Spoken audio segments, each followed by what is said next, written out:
Hello friends, आज part 10 में आप सभी का स्वागत है। तो आज हम लोग पार्ट 10 में देखेंगे प्रॉफिट एंड लॉस के, जिसमें टाइप है कोई चीज़ इतने रुपए में खरीदी और इतने रुपए में प्रॉफिट करने के लिए उसको कितने में कितनी बेचनी चाहिए। तो जैसे पहला क्वेश्चन लिखा हुआ है, 1 रुपए में 9 वस्तुएं बेचकर एक व्यक्ति को 4% की हानि होती है, तब 44% का लाभ करने के लिए उस व्यक्ति को 1 रुपए में कितनी वस्तु बेचनी चाहिए। ओके, तो देखिए ये टाइप बाय टाइप क्वेश्चन है। जैसे इसमें होता क्या है, इसमें सबसे पहले ऊपर आपको लिखनी है संख्या इनटू आपको लिखना है प्रतिशत, लाभ या हानि परसेंटेज, नीचे लिखने रुपए। ये फर्स्ट कंडीशन और बराबर किसके कर देनी है, दूसरी वाली कंडीशन के। यहां भी संख्या इनटू लाभ या हानि का परसेंटेज, नीचे रुपए। तो ऐसे टाइप में आपको ये फॉर्मेट लगाना है, ठीक। तो आइए इसी फॉर्मेट की सहायता से इन क्वेश्चन को बड़े इजीली तरीके से सॉल्व करते हैं। जैसे कि लिखा हुआ है पहला क्वेश्चन, अगर हम इसी चीज का यूज करें, नोट डाउन कर लिया ना आपने, ओके। लिखा हुआ 1 रुपए में 9 वस्तुएं। रुपए कहाँ आता है, अभी आपको बताया नीचे। रुपए हमेशा कहाँ रखेंगे हम लोग, नीचे। 1 रुपए में कितनी वस्तुएं, 9। तो जो संख्या होगी अभी बताया वो यहाँ होगी ऊपर, इनटू कितने परसेंट की हानि हो रही है, 4% की। यानी सीपी कितना होता है, 100%। उसमें 4% आपका चला गया तो कितना बचा, 96%, इक्वल टू, या ये परसेंट ना भी लगाइए कोई दिक्कत नहीं। ये फर्स्ट टाइप पूरी हो गई, इधर देखिए फर्स्ट पार्ट। अब बराबर में सेकंड पार्ट करिए। तब 44% का लाभ करने के लिए कितना, दूसरी बार 44%, यानी 100 तो होती है चीज, उसमें 44 प्रॉफिट हो गया, तो कितनी हो गई 144, इनटू उस व्यक्ति को 1 रुपए में कितनी वस्तु बेचनी चाहिए। रुपए कितना दिया, 1, और रुपए को हमेशा नीचे रखेंगे।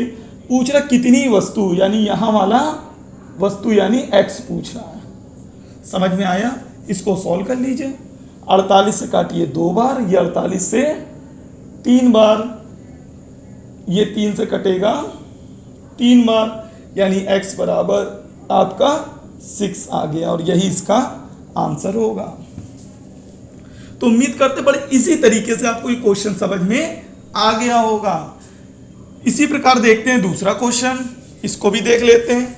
लिखा हुआ है 12 संतरे 60 रुपए में बेचने पर, कितने संतरे, 12, ये पहली वाली कंडीशन। संख्या कितनी, 12, रुपए कितने, नीचे लिख दीजिए 60। 12 संतरे 60 रुपए में बेचने पर 25% की हानि होती है। यानी कोई चीज 100% होती है, उसमें 25% चला गया तो कितने परसेंट की बिकी, 75% की। किसके बराबर, सेकंड कंडीशन के बराबर। 25% का लाभ कमाने के लिए, 25% का मतलब 125 हो गया। कितने रुपए में, 100 रुपए में। रुपए हैं तो कहाँ आएंगे, नीचे। कितने संतरे, यानी वस्तु की संख्या पूछ रहा है, जिसको क्या मान लिया, x। इसको सॉल्व कर लेते हैं। ये 25 से कितनी बार, 4 बार, ये 25 से 5 बार, ये 4 से 15 बार, ये 15 से 5 बार, ये 5 से 5, तो x बराबर 12 आंसर आ गया। समझ में आया, बहुत इजी तरीके से बताया। इसी प्रकार अगला क्वेश्चन देखते हैं। 80 पेन 140 रुपए में बेचने पर, कितने पेन, 80, यानी जो आपकी संख्या होगी वो कितनी है, 80। ये देखिए 80 लिख दिया इसको, ओके। कितने रुपए में बेचने पर, 140। 140 को नीचे लिख दिया। मैं बेचने पर क्या हो रहा है 30% का लॉस, यानी 100 में 30% चलेगा, कितने बचे 70 बराबर 30% का प्रॉफिट चाहिए, यानी 100 वाली चीज कितनी हो गई 130 इंटू लाभ के 104 रुपए है तो कहाँ आएगा नीचे। कितने पेन, यानी संख्या पूछना है, संख्या के लिए x लगा दिया। अब इसको बस सॉल्व कर लीजिए, हो गया। अब देखिए ये 0 से ये 0 कट गया, 13 अट्ठे 104 और क्या रह गया आपका, मल्टीप्लाई कर दीजिए, 7 एकम 7 7 दूनी 14 2 छक्को 8 x बराबर 32। तो इसको आप जब सॉल्व करेंगे तो x बराबर कितना आएगा 32। समझ में आया, बिल्कुल इजी तरीके से। इसी प्रकार चौथा क्वेश्चन भी देख लेते हैं। चौथे क्वेश्चन में लिखा हुआ है 1 रुपए में 20 वस्तुएं बेचने पर, 1 रुपए में कितनी वस्तुएं बेचने पर 20, तो रुपए को लिखते हैं नीचे, वस्तुएं कितनी 20, कितनी वस्तुएं 20, प्रॉफिट कितना होता है 20% का, यानी 120 बराबर 1 रुपए में कितनी बेचेगा, फिर रुपए है तो रुपए को नीचे, कितनी वस्तु खरीदा होगा पूछ रहा, तब वह 1 रुपए में कितनी वस्तु खरीदा होगा, कितनी वस्तु के लिए x। अब आपको लग रहा होगा यहाँ पे परसेंट तो दिया नहीं, खरीदने की बात कर रहा। कोई भी चीज जब खरीदो तो उसका लागत मूल्य कहलाता है, और लागत मूल्य अपने में कितने परसेंट होता है 100%। तो आपको याद रखना है जब कभी भी खरीदने की बात करेगा तो वो अंडरस्टूड रहता है कितना 100%। तो आपको खरीद परसेंट नहीं दे रहा तो आपको खुद मान लेना है कितना 100%।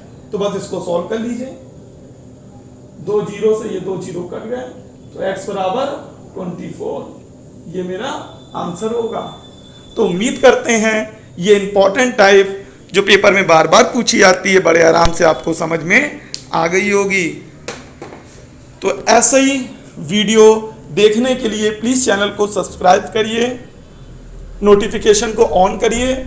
इसी प्रकार हम लोग अभी पूरी मैथ को ख़त्म करेंगे और RS अग्रवाल, महेश मिश्रा, किरण की और जितनी भी मार्केट में बुक हैं, पिछले साल के क्वेश्चंस हैं, उन सभी को एक एक करके सॉल्व किया जाएगा।